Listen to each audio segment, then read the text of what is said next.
Okay, so habang nagpapatuloy po tayo sa ating ginagawa, mga kaibigan, ay gusto ko ring mag-share muli ng video ng ating kapatid na Eli na kung saan ito po ay yung kanyang Bible study. Ang kanyang Bible study ay tungkol po doon sa apat na mga ngabayo, mga kaibigan, na kung saan ipapaliwanag po ng ating kapatid na Eli kung sino po itong mga apat na mga ngabayo at kung ito po ba ay nagaganap na, kung ito po ba ay kailan maganap o ano ba ang nangyari dito sa kabayong maputi at kabayong pula, itim at saka yung maputla, mga kaibigan. Napakaganda po ito, kaya sana po ay inyo pong pakinggan muli habang mayroon po kayong ginagawa. Sabayan nyo po ako, mga kaibigan, kasi marami pa po tayong gawin. Tulad po niyan, mga kaibigan, no? Umpisa pa lang po yan, no? Ang ating ginagawa, ito po para napakaganda po, mga kaibigan, na habang tayo po gumagawa, nakikinig po tayo ng Bible exposition ng ating kapatid na Eli. So, heto na po, mga kaibigan, umpisa na po natin yung Bible exposition ng kapatid na Eli.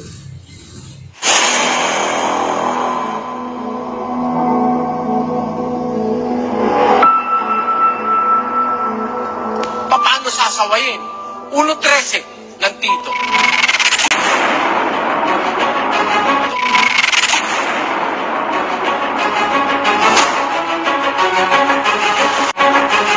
Sawayin mo, may kabatsikan sila upang magpakagaling sa pananampalataya. Gusto mong gumaling ang tao?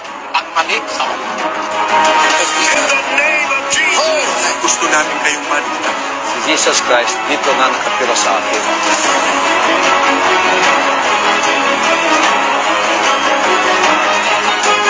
Ang pagmamahal sa kapwa, pati yung nasa labas ng iglesia nila, pinakikialamang hatulan. Sa Biblia, ang sabi ni Pablo, sa labas, Diyos ang humahatol. Pag walang kukontra sa mali, lahat ng tao maniniwala sa mali.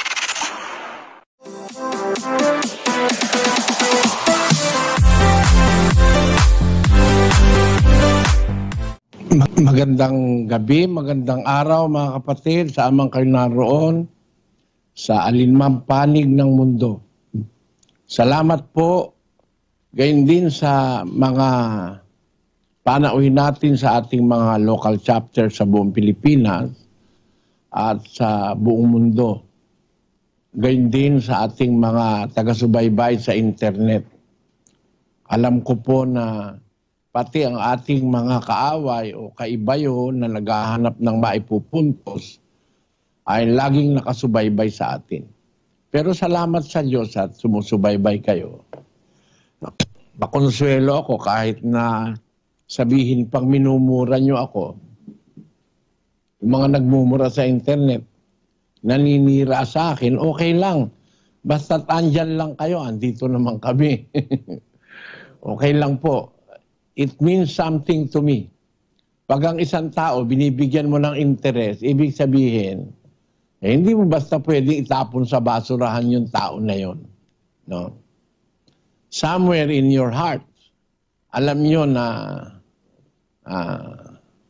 kasi kung ako kasi, pakinggan ko si Kibuloy, wala akong kagana-ganang pakinggan eh. Para tiyagain mo, makinig doon, wala eh. Walang epekto eh. Tataasan ka lang ng presyon. Pero makinig kayo sa akin. Alam ko, deep within your heart, meron kayong makukuha sa ating mga ginagawa. Lalo na pag ang ating ginagawa ay Bible study. Umpisa po tayo agad. Mahaba ang ating tema. Siguro hindi natin matatapos ito ngayon eh. Baka 3 o 4 na linggo ito para ating ma-resolve. Ang atin pong pag-aaralan ay ang isa sa itinanong sa ating Bible exposition nitong nakaraang linggo. Tinanggihan ko pong sagutin dahil napakahaba. Hindi po magkakasya ang oras doon sa Bible exposition. maraming nakahilirang magtatanong. Kung sasagutin ko siya, ewan ko lang kung andyan siya ngayon. But ito, dahil sa kanya, ito ating ipaglilingkod. Ang 4 na hinete ng Apokalipsis. Pag-aralan po natin ang bagay na ito. Makita nyo kung gaano kalawak ang Biblia at kung gaano ito ka-authentic. Gaano ito katotoo. In all areas of life and in all areas of science, struggle, wars, glory, failures, and successes. Kung gaano katotoo ang Biblia. At para hindi po tayo magtagal, umpisahan na natin ang pagbabasa. Sa 6:1 po ng Apokalipsis hanggang versikulo 6, pakinggan nyo nakasulat. At nakita ko nang buksan ng kordero ang isa sa 7 tatak, at narinig ko sa isa sa 4 na nilalang na buhay na nagsalitang gaya ng tunog ng kulog, halika.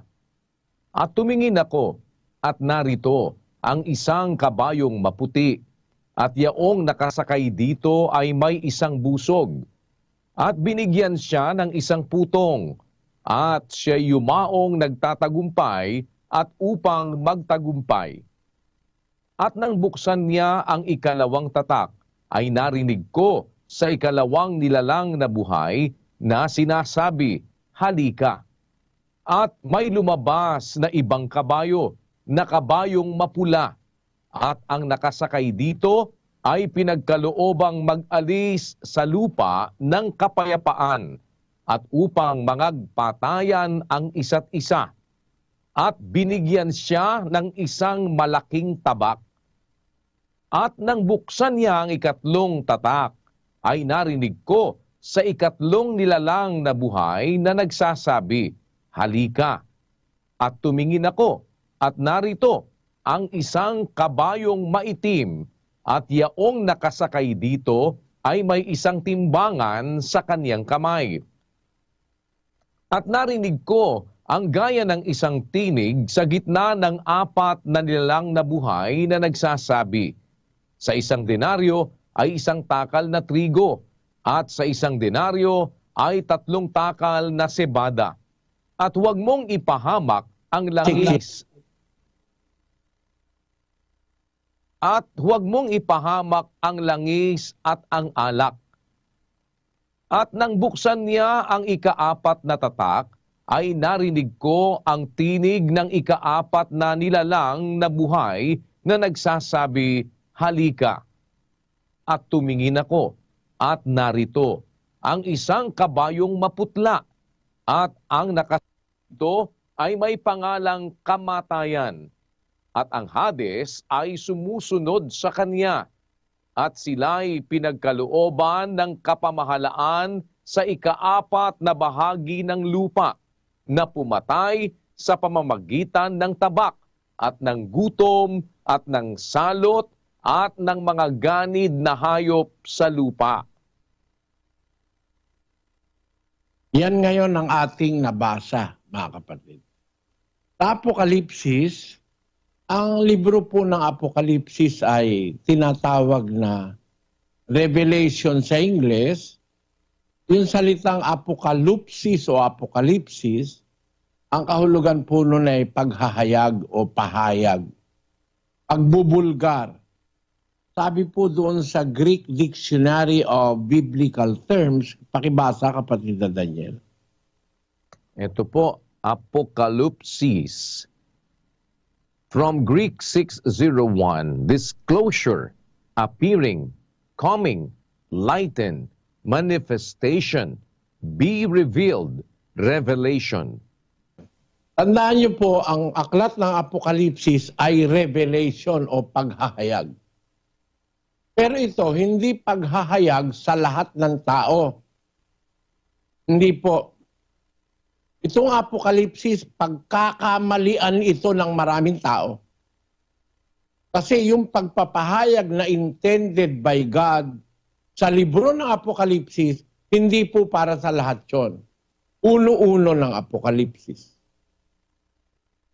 Ang apokalipsis ni Hesukristo na ibinigay ng Diyos sa Kanya upang ipahayag sa Kanyang mga alipin.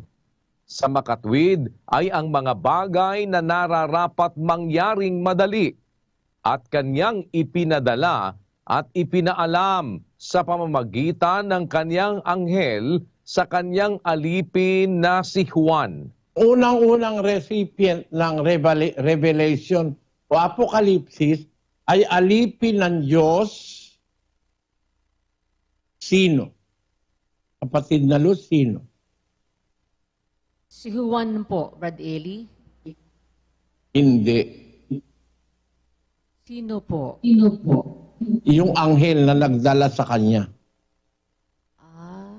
Ulitin mo, kapatid na Daniel. Ang apokalipsis ni Hesukristo na ibinigay ng Diyos sa Kanya upang ipahayag sa Kanyang mga alipin. Sa makatwid ay ang mga bagay na nararapat mangyaring madali at Kanyang ipinadala at ipinaalam sa pamamagitan ng Kanyang anghel sa Kanyang alipin na si Juan. Kaya ang Apokalipsis po, hindi pwedeng basta maintindihan ng kahit na sino eh. Bakit po? Ang unang-unang nakaalam niyan, siyempre galing sa Panginoon Jesucristo, di alam niya, no? Ang Apokalipsis ni Jesucristo na ibinigay ng Diyos sa Kanya. Di ang Diyos pala nagpaalam kay Kristo. Di napasa kay Kristo. Si Kristo ngayon ang nagpapahayag nito sa Kanyang mga alipin. Hindi naman sinabing aliping tao lang, kundi sa Kanyang mga alipin. At kasama sa mga alipin ng Diyos ang mga anghel. 22:8-9 ng Apokalipsis. At akong si Juan, ako ang nakarinig at nakakita ng mga bagay na ito. At ng aking marinig at makita, ay nagpatira pa ako upang sumamba sa harapan ng anghel na nagpakita sa akin ng mga bagay na ito. At sinabi niya sa akin, ingatan mong huwag gawin iyan. Ako'y kapwa mo alipin. At ng iyong... Ang anghel kapwa alipin. Kung ang Apokalipsis ay pagpapahayag sa mga alipin, kasama ang mga anghel doon, kapatid na... Naintindihan mo, kapatid na Luz? Opo, Brad Eli, naintindihan ko na po na ang isang alipin na sinasabi doon na pinagpahayagan ng Apokalipsis, yung anghel, hindi lang pala si Juan, pati yung anghel po. Ang anghel ang magbibigay kay Juan eh. No? Tapos kay Juan. Pagkatapos na matanggap ni Juan, ipaalam at ipinadala sa magitan ng kanyang anghel sa kanyang alipin na si Juan. Anong gagawin ni Juan? Ang Apokalipsis ni Jesucristo ibinigay ng Diyos sa kanya upang ipahayag sa kanyang mga alipin. Kaya mula kay Kristo, pumunta sa anghel, pumunta kay Juan, at sa kanyang mga alipin. Kaya ang Apokalipsis, hindi maiintindihan ito kahit kailan ng mga hindi alipin ng Diyos. Ang intensyon ng pagpapahayag na ito, hindi para sa lahat ng tao, pati ba naman yung mga demonyo, pati ba naman yung mga nandidemonyo, pati ba naman yung mga walang hiyang tao kasamang makakaintindi ng Apokalipsis. Ang intensyon ng Diyos ng pagpapahayag ng Apokalipsis ay pagpapahayag sa mga taong alipin ng Diyos. Sa kolokasyon ng Biblia, pagpapahayag sa kanyang mga banal. No? Sa isang talata ng Kolosas, Kapitulo 1, versikulo 26. Maging ang hiwaga na inilihim sa lahat ng panahon at lahi, datapwat ngayoy ipinahayag sa kaniyang mga banal. Pagpapahayag o ang apokalipsis ay para sa mga banal ng Diyos. Yung mga taong sumusunod sa kanyang kalooban. Hindi yung mga taong kalaban ng katotohanan ng kalooban ng Diyos. Kaya makakaasa na tayo agad ng isang bagay, mga kapatid. Hindi maiintindihan ng lahat ng tao ang aklat ng Apokalipsis. Mari na itatanong nyo, bakit lang hirap intindihin ang Apokalipsis? Kaya ka siguro nahihirapang intindihin, hindi ka kasama sa pinagpahayagan. Kasi yung pagpapahayag o yung Apokalipsis, intended yon sa mga alipin ng Diyos. Kapatid na Daniel, okay ba yon? Opo, kapatid na Eli, yun po ay intended para sa mga alipin ng Diyos. Kung hindi ka po kasama doon sa mga alipin, ibig sabihin, hindi po intended yon para sa'yo. At hindi mo po yun maintindihan dahil hindi ka kasama doon sa pinag-ukulan po nito, kapatid na Eli. Yan. Ngayon, pagsasama-samahin natin para patunayan ko sa inyo totoo ang Biblia. I will dare you. I will disappear. I will challenge you. All of what is called now Christendom. I will challenge all of you. Kung totoo na kayo'y alipin ng Diyos, you must have understood the intent of the book of Revelation. Because this revelation is intended by God unto His servants. Unto His servants. Alipin. Sa Portuges, mas maganda, eskrabo. Maganda nga yung konotasyon sa Tagalog na alipin eh. Alam mo, mas tama ron para maramdaman natin, alila. Alila. No? Yung alipin, alila. Hindi napakataas na tao. Ang intensyon ng Diyos na pagpahayagan ng Apokalipsis. Unang-unang pruweba, si Juan. Si Juan at ang ibang mga alagad ng Diyos nung una, hindi naman nag-aral ang karamihan eh. Sabi ni Pablo, masdan ninyo ang sa inyo'y pagkatawag, mga kapatid. Hindi ang maraming mahal na tao. Hindi ang maraming marurunong ayon sa laman. Hindi ang maraming may kapangyarihan. Hindi ang maraming mahal na tao ang mga tinawag. Kundi, pinili ng Diyos ang mga bagay na kamang-manga ng sanlibutan. Kaya maging sa mga apostol, si Pedro at si Juan, mga pangunahing apostol, wala mang pinag-aralan yan eh. 4:13 ng Gawa. Pakinggan nyo. Nang makita nga nila ang katapangan ni Pedro at ni Juan at pagkatalastas na sila'y mga taong walang pinag-aralan at mga mangmang, ay nangagtaka sila at nangapagkilala nila na sila'y nangakasama ni Jesus. Mga pangunahin sa apostol, walang pinag-aralan at mga mangmang.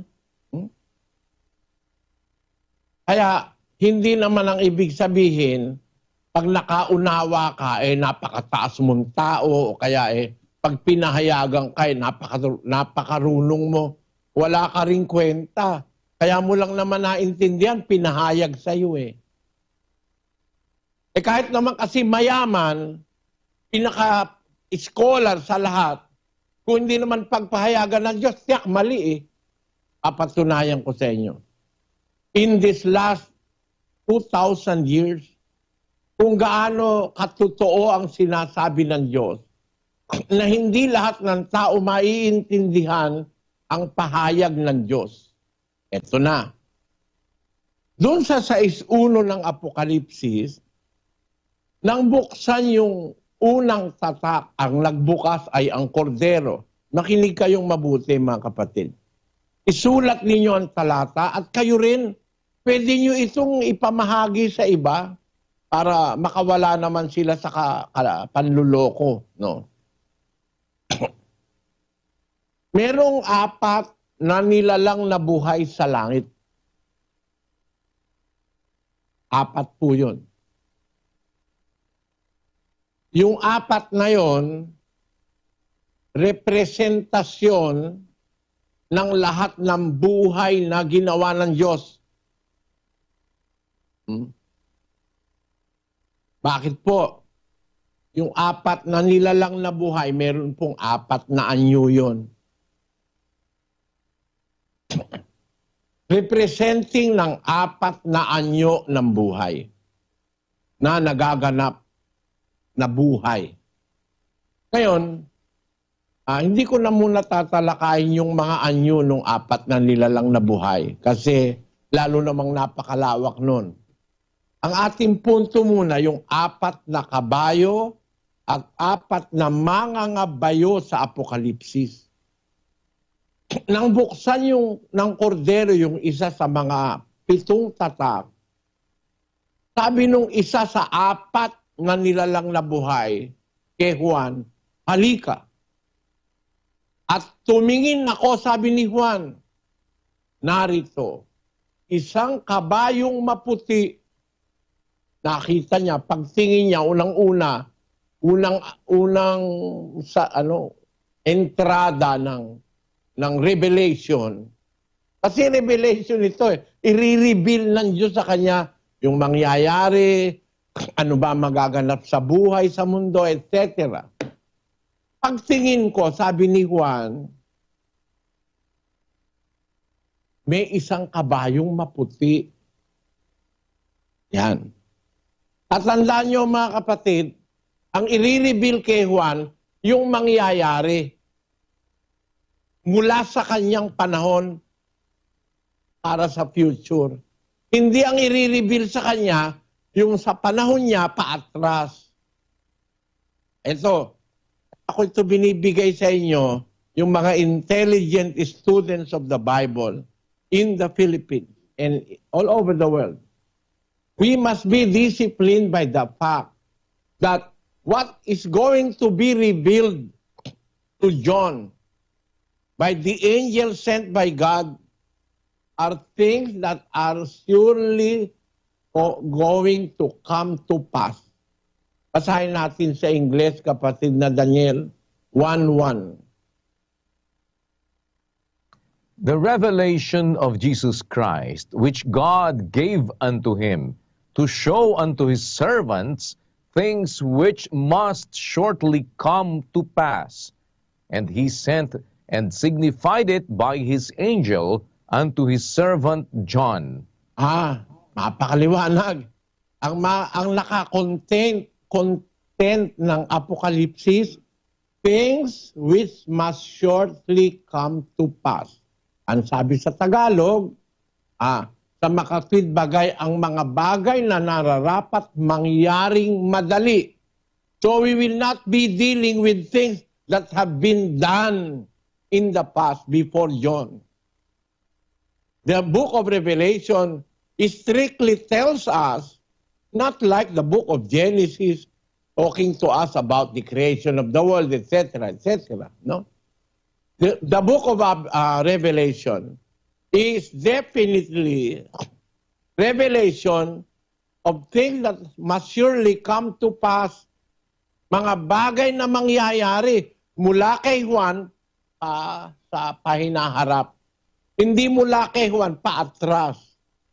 Meron na tayong guide para wag tayo maligaw. Ang mangyayaring ito sa Apokalipsis, mangyayari mag-uumpisa kay Juan para sa future. Hindi para paatras. Tandaan niyo po yan mga kapatid.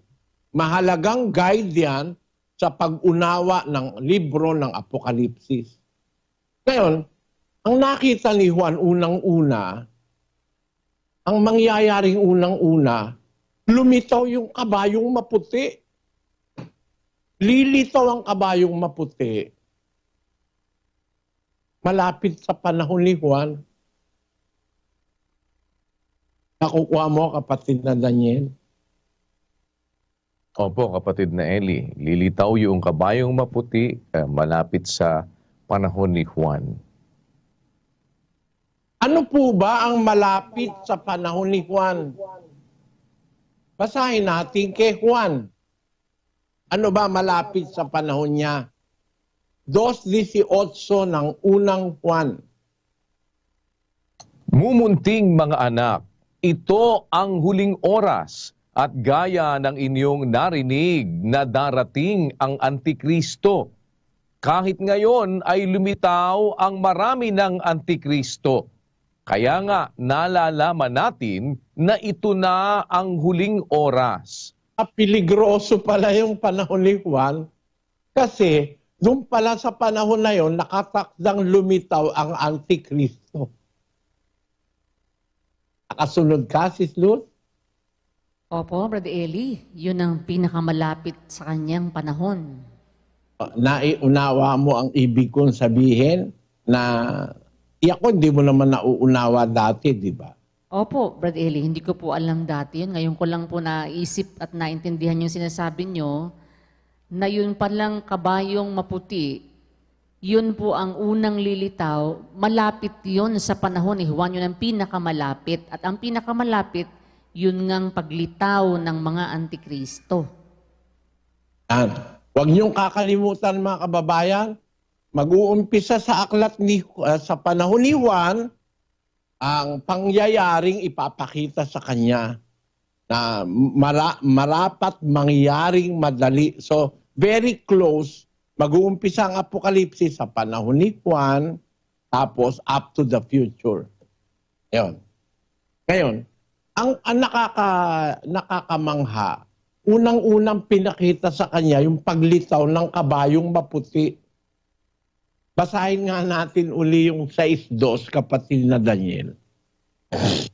At tumingin ako at narito ang isang kabayong maputi at yaong nakasakay dito ay may isang busog at binigyan siya ng isang putong at siya yumaong nagtatagumpay at upang magtagumpay. Dahil dyan sa deklarasyon na yan, sa 6:2, ito na ang Iglesia Katolika. Yan ikang kabayong maputi, yang nakasakay dyan. Yan ang nakasakay dyan, ang Panginoong Hesukristo. Basahin natin ang istorya. Na Daniel. Ito po sa Catholic Irenaeus, a Catholic saint, an influential Christian theologian of the 2nd century, was among the first to interpret this horseman as Christ himself. His white horse representing the successful spread of the gospel. Various scholars have supported this notion, citing the later appearance in Revelation 19 of Christ mounted on a white horse, appearing as the Word of God. Furthermore, earlier in the New Testament, the book of Mark indicates that the advance of the gospel may indeed precede and foretell the apocalypse. The color white also tends to represent righteousness in the Bible, and Christ is in other instances portrayed as a conqueror. Yan ang paliwanag ng kauna-unahang isang nagpaliwanag ay si Irenaeus na isang Katoliko. Sabi nila may sabi niyan, di natin inimbento yan eh. Nasa kasaysayan na yan eh. Itong paniniwala ng Katolikong ito, minana ito ng Sabadista. Basahin natin ang paniniwala ng Sabadista. Signs of the Time, a publication of the Seventh-day Adventist, July 13, 1942. Basahin natin, kapatid na Daniel. Under the first seal, as we have seen, a white horse appears, whose rider is given a crown, and he goes forth conquering and to conquer. In the symbolism of the Bible, white is an emblem of purity. When David prayed for a pure heart, he said, "Wash me, and I shall be whiter than snow."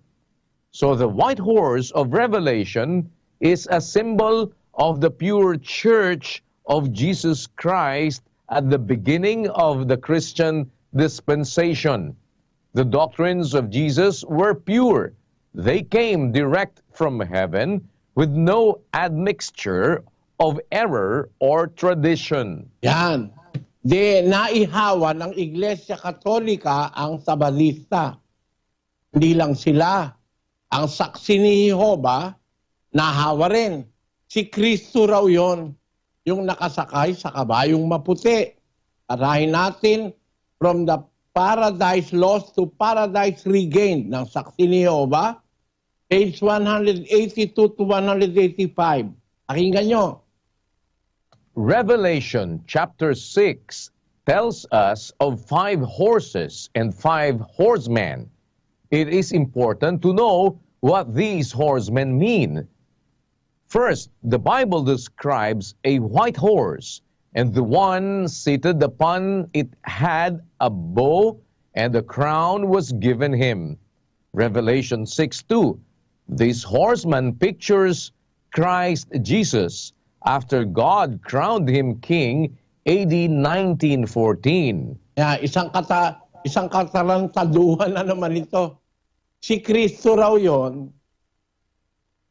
sapagkat ang Diyos daw ang naglagay ng korona kay Kristo noong 1914. Napakalayo naman ang diferensya. Isip panahon ni Juan, unang siglo. Ibig sabihin 19 na daang taon bago nakoronahan yung...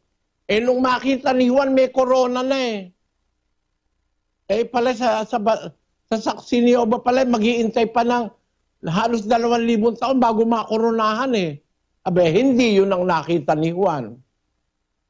Kasi malapit sa panahon ni Juan yun kita nyo mga kapatid, si Kristo raw yun. Pareho lang sila ng Katoliko at saka ng Sabadista. Kaya lang, masyado namang grabe itong saksi ni Jehovah kasi si Kristo nakoronahan lang 1914. Sa Biblia, hindi po ganon. Makikita nyo lahat yan. Eto pa. Ang isa pa. Ang Iglesia ni Manalo. Wala naman tayong inaatake. Tinitignan lang natin ang katotohanan, ang Apokalipsis. Hindi nga maiintindihan ng lahat. Yan na ang pinakamalalakit, pinakamatalinong relihiyon Pakita ko sa inyo, lahat ng yan mali. Pakinggan nyo. Ito po ang leksyon ukol sa doktrina bilang 34, ikatlong taon by Felix Manalo. Ang nilalaman ng unang tatak at ang kahulugan. Pasimula, ano ang kahulugan nitong aklat na tinatakang mahigpit ng 7 tatak?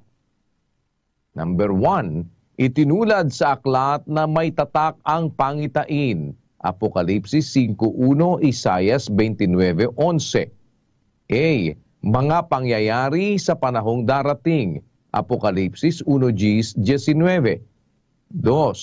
Palulon ang aklat na pinagtularan. Ezekiel 2.9. 3. Ang tanging makapagbubukas ng tatak. Apokalipsis 5.2.5, 22.16. Ano ang nakita ni Juan nang buksan ang unang tatak? 1. Isang kabayong puti. Apokalipsis 6.1.2, Jeremias 45.3.4, Zacarias 6.2.5, 1.7.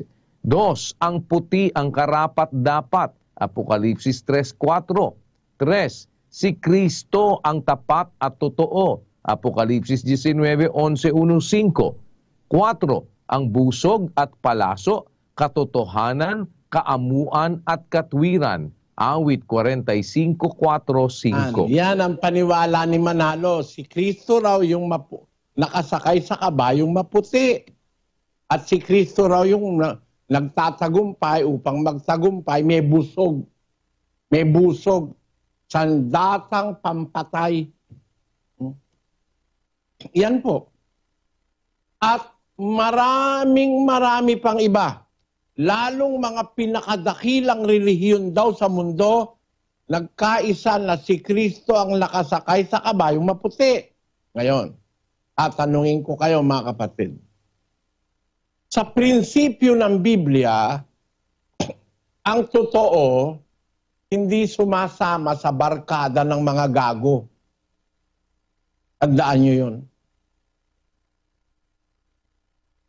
Hindi nakikisama ang totoo, ang katwiran sa mali.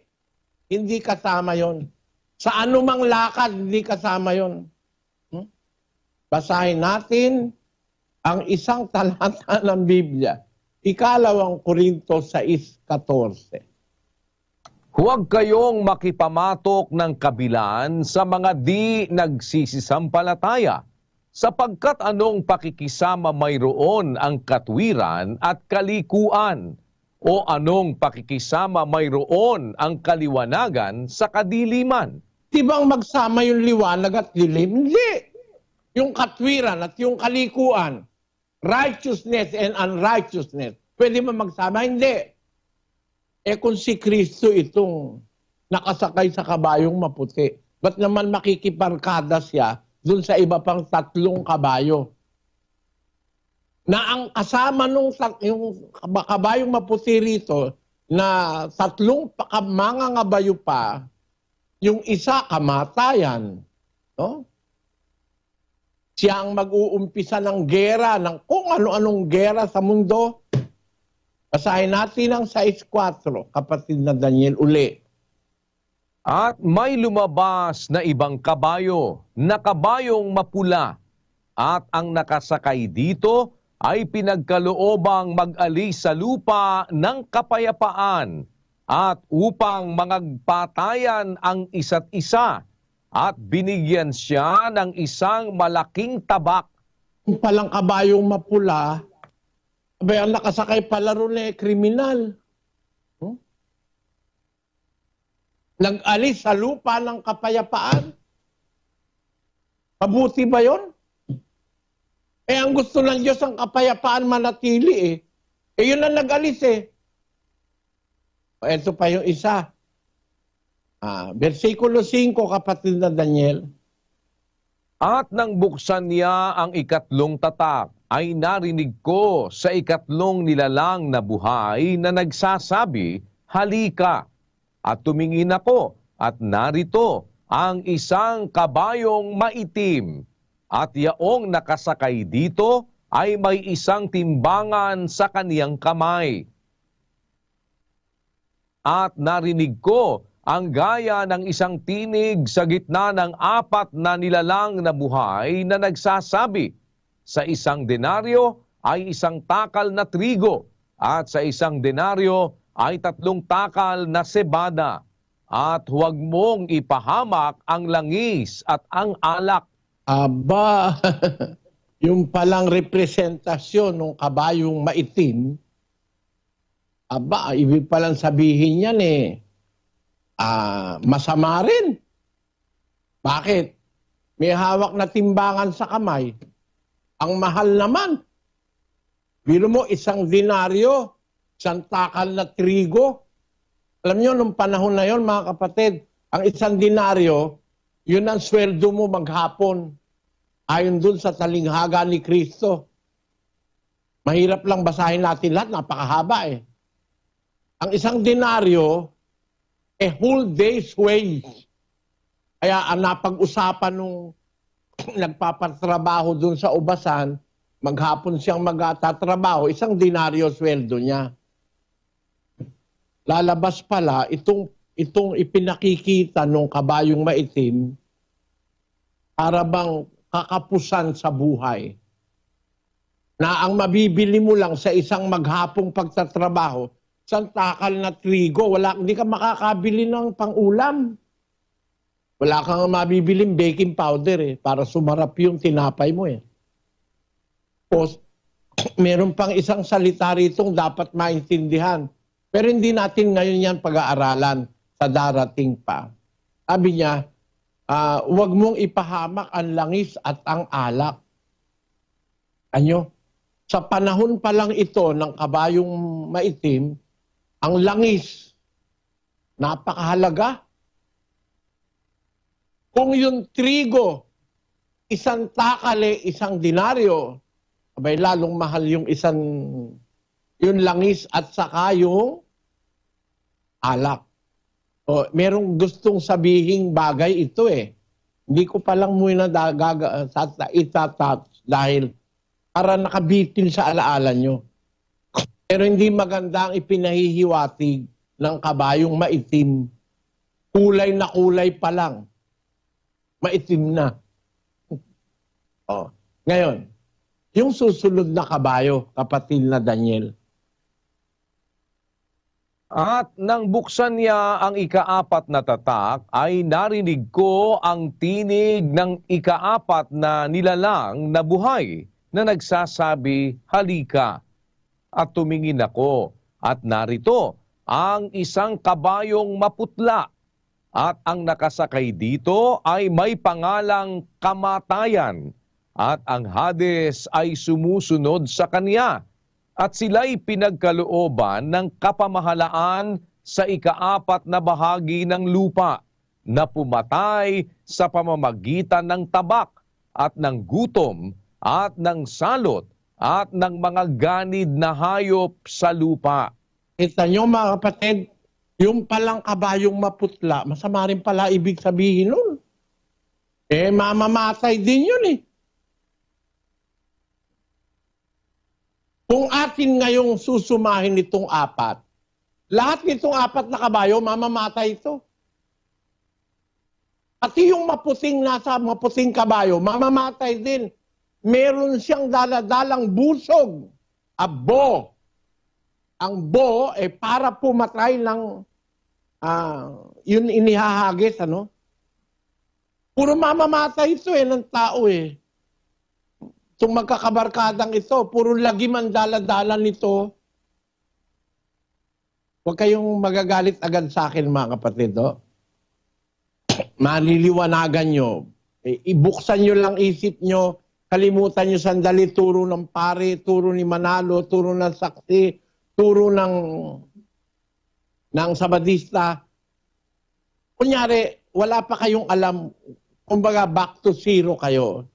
Para maintindihan nyo ang punto ko, itong 4 na kabayot, mga ngabayo, ay representasyon ng mga lagim na mangyayari sa mundo. Malagim na bagay. Mula sa kabayong maputi hanggang sa kabayong maputla. Maputi, mapula, maitim, maputla. Magkakabarkada ito. Kaya nga nakita ni Juan sila eh. Magkakasama sila 4 eh. Si Kristo ba babarkada rito sa mga ito? Hindi, tiyak na tiyak. Bakit? Si Kristo nangangabayo rin, pero may iba siyang kabarkada o kasama. 19 ng Apokalipsis, versikulo 11. At nakita kong bukas ang langit, at narito ang isang kabayong maputi, at yaong nakasakay dito ay tinatawag na tapat at totoo, at sa katwiran siya'y humahatol at nakikipagbaka. At ang kaniyang mga mata ay ningas ng apoy, at sa kaniyang ulo ay maraming diadema, at siya'y may isang pangalang nakasulat na sino man ay di nakaalam kundi siya rin. At siya'y nararamtan ng damit na winisikan ng dugo, at ang kaniyang pangalan ay tinatawag na ang Verbo ng Diyos. At ang mga hukbong nasa langit ay sumusunod sa kaniya na mga nakasakay sa mga kabayong puti. Amen! Tanong nyo, ang liwanag ang kasama ni Kristo, puro mapuputi rin ang sinasakyan. Aba, itong kasama nung kabayo dun sa 6'4", 6'2", iba-ibang kulay na kabayo eh. Technicolor nga sila eh. O paano mo ngayon sasabihin si Kristo yun? Eh, ang nakita ni Juan, nang makita niya yung berbo, nakasakay sa kabayong maputi. At masdan nyo, mga kapatid, uulitin ko lang ang 19:11. Nakita kong bukas ang langit, narito. Isang kabayong maputi, yaong nakasakay dito, tinatawag na tapat at totoo. Ito palang mga ngabayong ito, nasa langit lang galing. Ito yung tapat at totoo na humahatol sa katwiran at siya'y nakikipagbaka. Tapos, ang kanyang mga mata, ningas ng apoy, parang ningas ng apoy. Ang kanyang ulo, maraming diadema, maraming putong.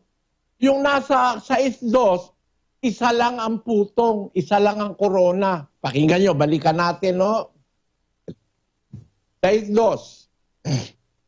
At tumingin ako, at narito ang isang kabayong maputi, at yaong nakasakay dito ay may isang busog, at binigyan siya ng isang putong. Ilan ang putong niya? Ilan ang korona niya? Isa lang. Itong kabayong maputi na ang nakasakay ay tinatawag na berbo ng Diyos. Basahin natin uli ang 19:12, kapatid na Daniel. At ang kanyang mga mata ay ningas ng apoy, at sa kanyang ulo ay maraming diadema. Hindi siya yan. Hindi siya yung unang kabayong maputi. Itong kabayong maputing ito na tinatawag na ang nakasakay ay berbo ng Diyos, marami siyang diadema sa ulo. At siya'y may isang pangalang nakasulat na sino man din nakakaalam kundi siya rin. Tapos, siya'y nararamtan ng damit na winisikan ng dugo. Ang kanyang pangalan tinatawag ang berbo ng Diyos. Si Kristo ito. Tapos sa 14, ang hukbong nasa langit sumusunod sa kanya na mga nakasakay sa mga kabayong maputi. Inyo, lahat ng kabarkada niya. Puro maputi ang kabayo nila eh. Puntahan ngayon natin ang 15, kapatid na Daniel. At sa kanyang bibig ay lumalabas ang isang tabak na matalas, upang sa pamamagitan nito'y sugatan niya ang mga bansa. At sa bibig niya, nung berbo, lumalabas ang isang tabak na matalas. So ang kanyang tabak, ang kanyang arm, anong tawag doon? Armas. Weapon. Wala sa kamay. Yung kabayong maputi sa 6, yung nakasakay doon, may busog sa kamay. Sandatang pampatay. Itong berbo, ang kanyang sandata lumalabas sa bibig. No? Isang tabak na matalas lumalabas sa bibig. Ano ba yung tabak na matalas na yun? Na lumalabas sa bibig ng berbo o ni Kristo. Basahin natin ang tabak na matalas 4:12. Lumalabas sa bibig ni Kristo. sapagkat ang salita ng Diyos ay buhay at mabisa at matalas kaysa alinmang tabak na may 2 talim at bumabaon hanggang sa paghihiwalay ng kaluluwa at espiritu ng mga kasukasuan at ng utak at madaling kumilala ng mga pag-iisip at mga haka ng puso. Yan. Ang lumalabas pala sa bibig ng berbo, isang tabak na matalas, larawan pa yun, pala yun ang salita ng Diyos. Kaya yung salita ng Diyos, susugatan nun ng mga bansa. Lahat nung ayaw sumunod, susugatan nun. Masasaktan ka. Pero hindi ka papatayin. Hindi ka gaya nung nasa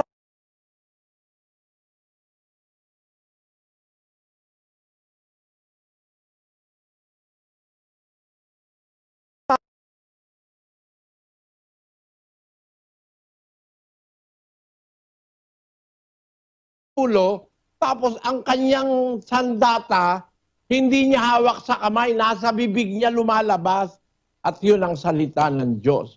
Pakinggan nyo ang 6 ng Efeso, 17. At magsikuha rin naman kayo ng turbante ng kaligtasan at ng tabak ng Espiritu na siyang salita ng Diyos. Amen. Kaya si Kristo ang dala-dala, sandata, salita ng Diyos, lumalabas sa bibig. Yung isang nakakabayong puti, ang dala-dala busog para kay manalo. Yun daw ay si Kristo may dalang busog. Dito tayo naligaw. Pakinggan nyo mga kapatido, uulitin ko ang 6:2 at 3 ng Apokalipsis. 6:2 na lang, kapatid na Daniel. At tumingin ako at narito ang isang kabayong maputi at yaong nakasakay dito ay may isang busog at binigyan siya ng isang putong at siya yumaong nagtatagumpay at upang magtagumpay. Diyan tayo karaniwang naligaw ang mga nagbabasa. Kasi ang nilagay sa Tagalog, siya yumaong nagtatagumpay upang magtagumpay. Kung ako po ang magta-translate ng Biblia, hindi nagtatagumpay upang magtagumpay ang aking ilalagay. Kasi ang salitang Grego na ginamit ay nikao. Nikao. To subdue. Para lumupig at manlupig. Yung nakasakay sa kabayong maputi ay para lumupig at manlupig. Meron na yata ngayong translation na mas maganda. Itong bagong ang Biblia na bagong translate lang, nakuha nila yung diwa. Hindi kagaya ng mga unang Biblia. Basahin natin sa bagong ang Biblia, kapatid na Daniel. Tumingin ako at nakita ko ang isang kabayong puti at ang nakasakay doon ay may isang pana. Binigyan siya ng isang korona at siya'y humayong lumulupig at upang lumupig. Makita nyo, yung nasa kabayong maputi, ang misyon nun, manlupig. Manlupig, masama ibig sabihin nun. Yung nakasulat na to subdue. From the word 35:29, yung nikaho, to subdue, to conquer, to overcome, to prevail. Magtagumpay, pwedeng sabihin magtagumpay, sa kanyang panlulupig. Manlulupig itong nasa kabayong maputi. Alam nyo, sikreto dyan, mga kapatid. Yung panlulupig na yan, masama ang pinaggagawa nung nakasakay sa kabayong maputi. Gusto niyang lupigin ang mga, alam niyo kung sino lulupigin yan? Iyon ang sabi sa Pasyon. Lahat niyang mga kaaway. Sabi sa Pasyon, Eto niyo, babasahan ko kayo ng Pasyon. Napakagandang istorya nito. ang kaniyang mga aral masasama, di katwiran, madlang ugali mahalay,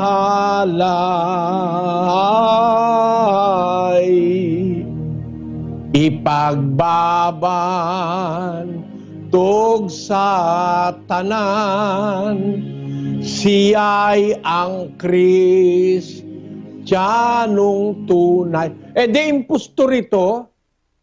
Hindi siya ang talagang Kristiyano, pero ibabantog niya, siya ang Kristiyanong tunay. Tapos, ang sabi sa pasyon, tuloy natin. Ang lahat niyang kasama, mamamansag na propeta, hihibuan ang lahat na nang magsisam-palataya sa lihis na aral niya. Ito pala'y magpapanggap ng mga propeta ang kasama. Tapos siya ang Kristiyanong tunay, sila ang totoo. Pero ang kanilang aral, lihis. Ano pa susunod? Ang sinumang sumalangsang at sa kanya ay sumuway, tambing na parurusahan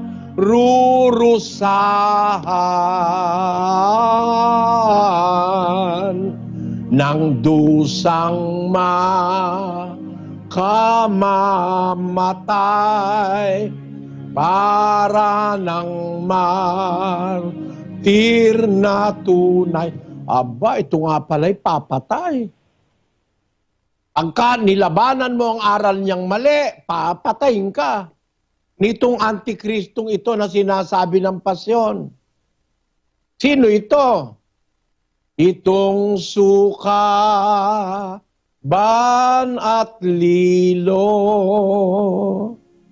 magdarayang walang toto, kalupit-lupit na tao,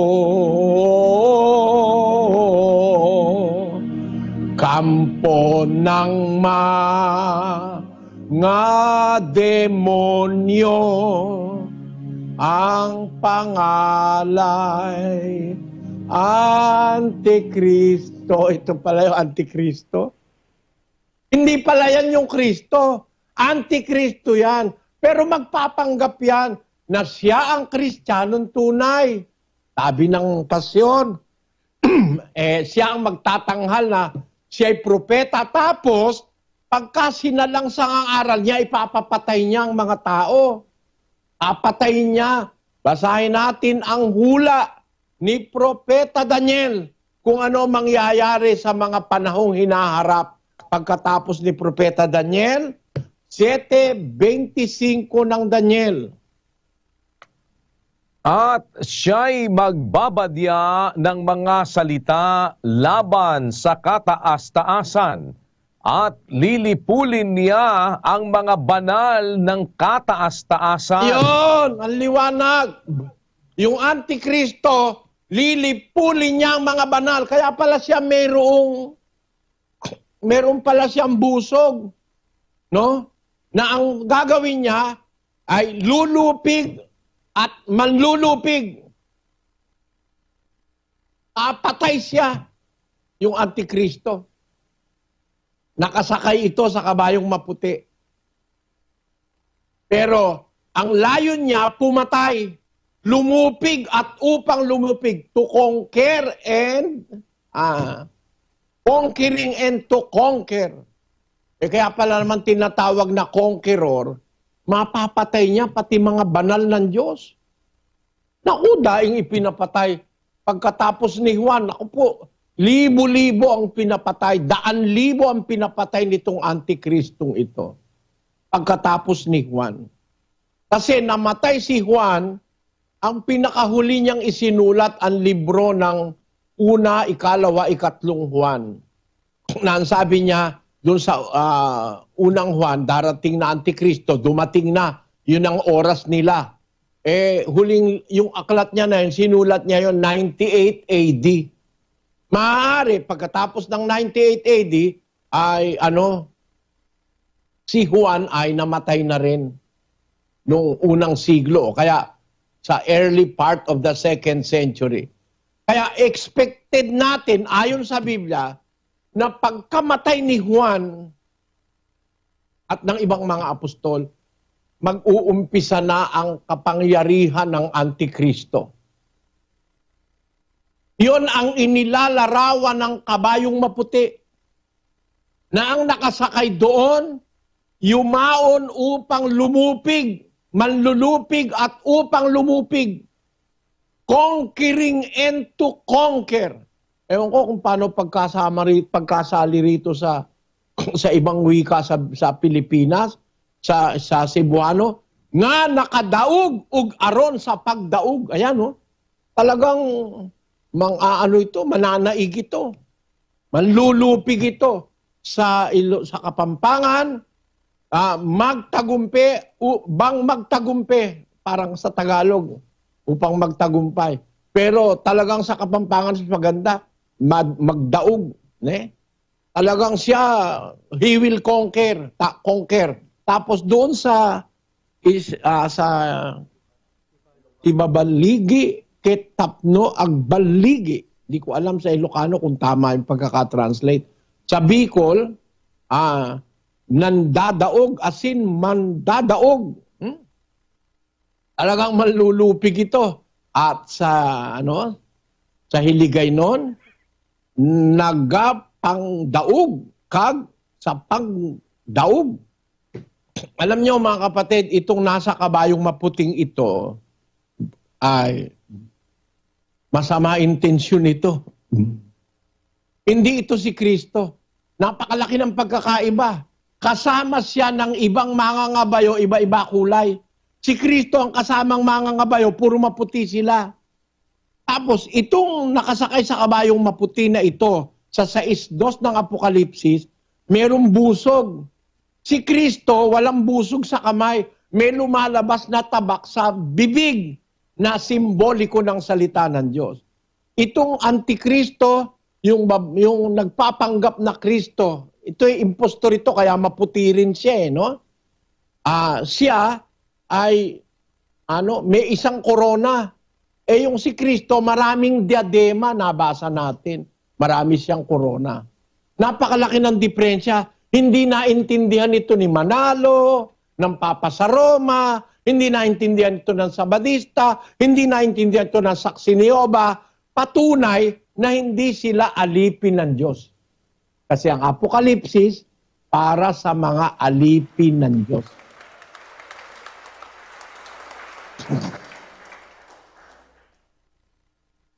At napakasama na ipalagay mo si Kristo itong nakasakay sa kabayong maputi na ito na yumayaon upang lumupig at manlupig. Alam niyo kung bakit? Hindi naman ko maputi maputi nga eh. Bakit? Siyempre yung impostor, yung magpapakunwari, kung maputi yung original, maputi rin siya. Di ba ganon? Mamemeki ka ng 1,000 pesos. Ano ang kulay ng 1,000? Kulay parang blue at saka lila na light. Alam ka naman, lagyan mo yelo. Nahuli ka na agad. Wala namang 1,000 pesos na sa Pilipinas yelo. Ang yelo, yung pera ni Cory, mga dilawan. Pero ang kulay ng mga hindi dilawan, hindi dilaw. Naintindihan mo ako, Sis Luz? Opo, Brother Eli, yung kulay bluish, yun yung 1,000. Pagka Kung ginawa mamemeki ka ng 1,000, ano ikukulay mo? dapat po blue din, bluish din. Ayun. Basahin natin ang sabi ng Apostol Pablo, 2 Korinto 11:13. Sapagkat ang mga gayong tao ay mga bulaang apostol, mga magdarayang manggagawa, na nangagpapakunwaring mga apostol ni Kristo. At hindi katakataka, sapagkat si Satanas man ay nagpapakunwaring anghel ng kaliwanagan. Hindi malaking bagay nga na ang kaniyang mga ministro naman ay magpakunwari na waring ministro ng katwiran, na ang kanilang wakas ay masasang-ayon sa kanilang mga gawa. Kita nyo mga kapatid, talagang may impostor, may magpapakunwari. Kung ginagaya mo si Kristo, saan ka sasakay? Di sa kabayong maputi rin. Ano na isusuot mo? Di maputi rin. Ayan. Kaya ito, isang revelation na napakalapit kay Juan. Tandaan nyo, pagkatapos ni Juan, mananagana ang Antikristo. Ano ngayon ng ating i-expect pagkawala ni Juan? Matutupad yung revelation na pinakita sa kanya. Ang revelation na yon, nararapat mangyaring madali para alam ng mga Kristiyano na dumarating na ang Antikristo. At ang possibility, unang-unang possibility na lagim na mangyayari sa mundo, the surgence, no? O levantamento do Antikristo. The rising of the Antichrist. Paglitaw ng Antikristo. Yun ang pinakamalapit kay Juan. Tandaan nyo, ang Apokalipsis, binigay kay Juan para ipakita sa kanya ang bagay na nararapat mangyaring madali. Kaya nga sabi ko sa inyo kanina, ang umpisa ng Apokalipsis, panahon ni Juan. Doon mag-uumpisa pasulong, hindi pabalik.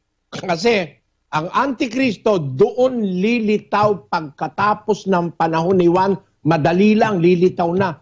Buhay pa nga si Juan, sabi niya, lumitaw na yung mga Antikristo Buhay pa si Juan noon, sabihin niya yon. 98 AD nung isulat niya yan. Basahin uli natin, kapatid na Daniel 2:18. Mumunting mga anak, ito ang huling oras, at gaya ng inyong narinig na darating ang Antikristo. Kahit ngayon ay lumitaw ang marami ng Antikristo. Kaya nga, nalalaman natin na ito na ang huling oras. Kita nyo? Buhay na buhay pa si Juan nung isulat niya yan. 98 AD. Alam niya na ang pinakamalapit na mangyayari pagkawala niya ay ang paglitaw ng Antikristo. Yan din ang sinabi ni Pablo. Pakinggan nyo sa 20:28 ng Gawa.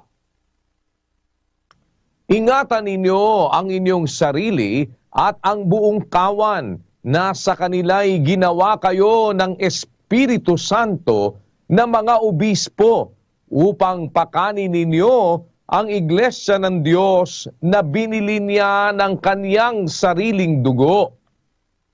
Aking talastas na pag-alis ko ay magsisipasok sa inyo ang mga ganid na lobo na hindi magpapatawad sa kawan. Nakita nyo? Sabi ni Pablo, pagkaalis ko, pagkamatay niya, at pagkamatay din ng ibang mga apostol, ang mga ganid na lobo papasok sa kawan o sa iglesia. Ito yung Antikristo Mga ganid na lobo ito tawag ni Kristo.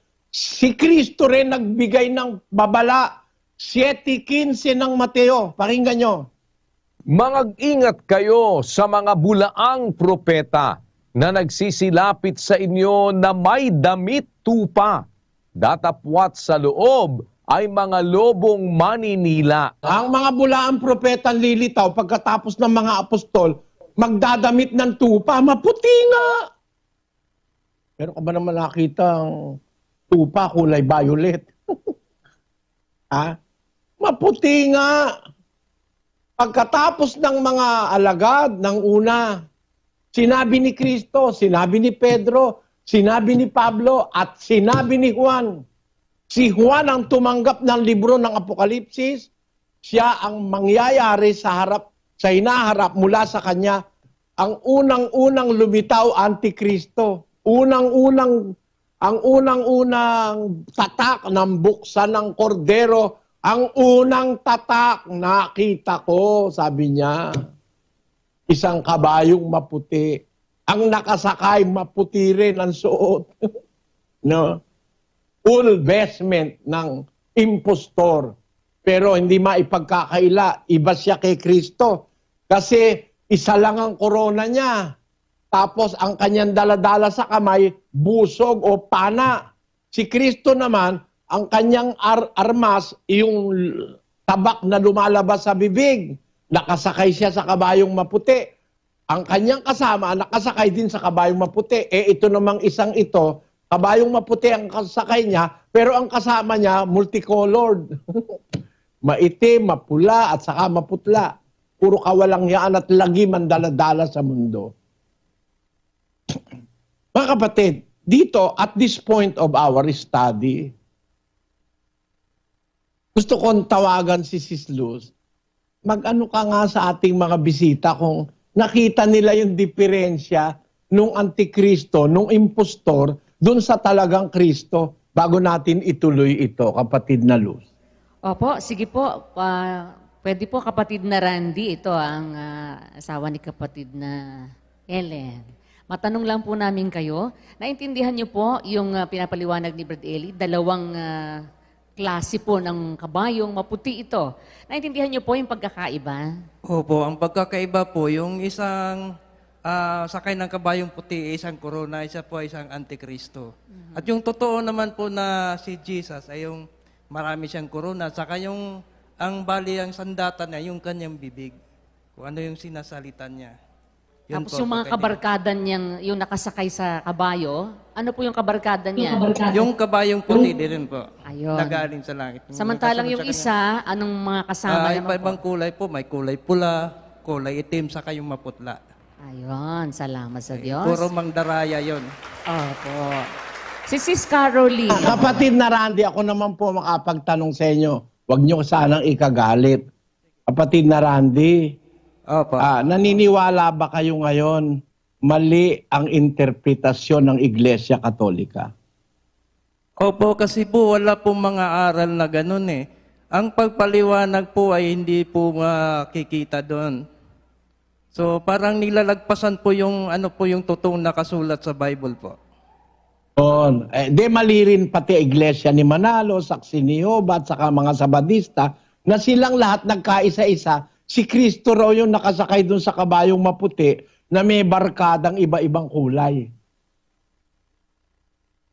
Opo, para po yung isang sumabay po doon sa panon ng mga tupa, na ang suot po niya ay kulay puti, kakulay po ng mga tupa, pero siya pala ay isang mabangis na lubo. Siya mismong tutuklaw doon sa mga kasama niya. Ayan. Salamat kapatid na Randy. Sana lagi kayong dumalo. Sa Lunes uli, kung loloobin, meron ulit tayong Bible Exposition. Tapos sa Miyerkules uli, kung loloobin ng Diyos. Tapos sa susunod na Biyernes, meron ulit tayong Bible Study. Lalo po kayo kapatid na Randy. Opo, nag-ano na po ako ng doktrina po. Kasi nung nagdoktrina po yung asawa ko, ako po ay nasa trabaho, lagi pong bitin yung oras ko pag uwi, gabi na. Ngayon po, nagre-review lang ako nag-viewing na lang po ako sa, yung sa doktrina.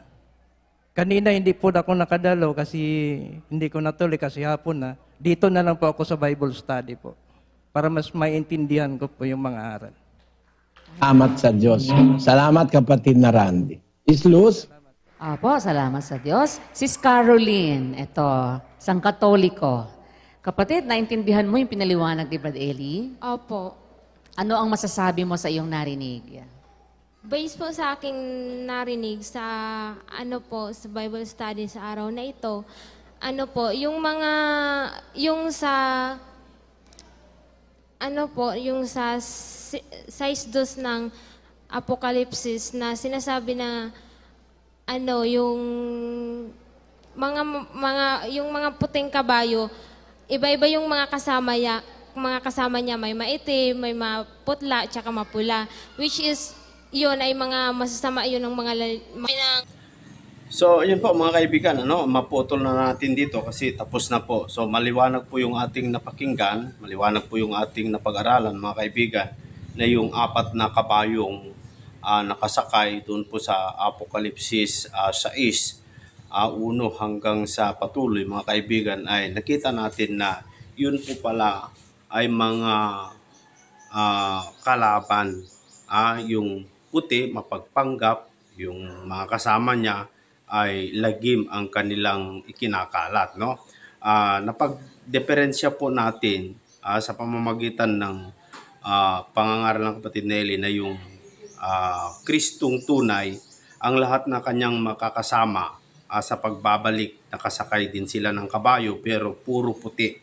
Pero itong kabarkada ng nasa Apokalipsis 6 ay hindi po, no? Iisa po, at saka yung armas niya ay busog. Itong nasa chapter 6 ng Apokalipsis. Busog yung armas niya, tapos isa lang yung kanyang korona.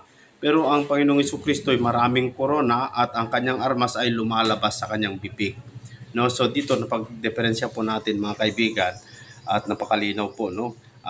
Nagkakahawa po pala ang paniniwala ng mga Katoliko, Sabadista, Iglesia ni Cristo, at saka itong mga saksi ni Jehovah, kasi iisa lang din naman ang ugat ng mga iyon, mga kaibigan. Sila po ay nagsimula sa Katoliko hanggang dumating dun sa punto na naging Iglesia ni Cristo, mga kaibigan. At salamat po sa Diyos at nakita natin sa pamamagitan ng pangangaral po ng kapatid Nelly, nakita natin yung diferensya, no?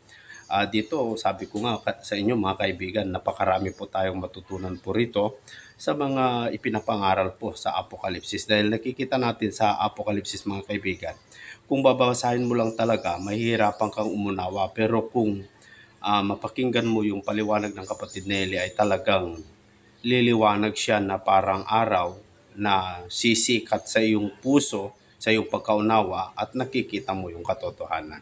So sana po ay huwag po kayong magsawang makinig sa mga ganitong programa, mga kaibigan. At hanggang sa susunod po, kita-kita po muli tayo dito sa ating programang Expose the Truth. Maraming salamat po sa inyong lahat, mga kaibigan.